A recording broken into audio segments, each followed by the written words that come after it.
I see the devastation it causes everyone every summer, across eastern Montana. Wildfire season is not something most people give much thought to when the ground is covered with snow as it was just a couple of weeks ago.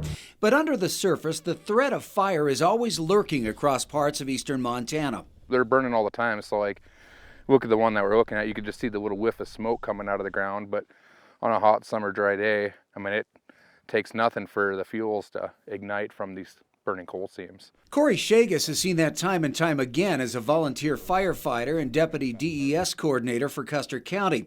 The fires can burn for years, even decades underground before rearing up. Remember the Richard Spring Fire, the state's largest fire that scorched more than 170,000 acres last summer in Rosebud County? You look at that fire, that was huge. It went from 0 to 170,000 acres in a matter of 3 days. It was caused by a burning coal seam. In that big fire in Colorado that destroyed more than 1,000 buildings late last year, it too linked to an underground coal vein that had long been smoldering. Most often the fires begin underground by spontaneous combustion, but lightning and humans can also start them burning. Hard to believe that I'm actually standing on a fire right now. You can see some of the smoke here behind me. These coal seam fires are all over the place in eastern Montana, and knowing where they are could be a big help for firefighters and for property owners. How many of these burning coal seams there are and where they're located has been mostly a guessing game until now. But thanks to a grant from the Rosebud Conservation District, we'll soon have a better idea. Shagus has been going up in a small plane equipped with special equipment that picks up heat.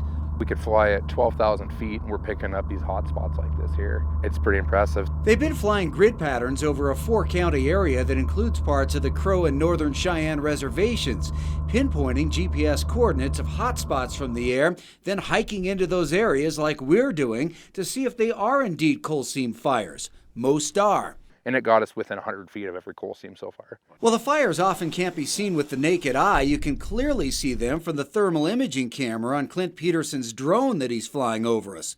He owns a company that helps mitigate coal seam fires and is also assistant fire chief in Broadus.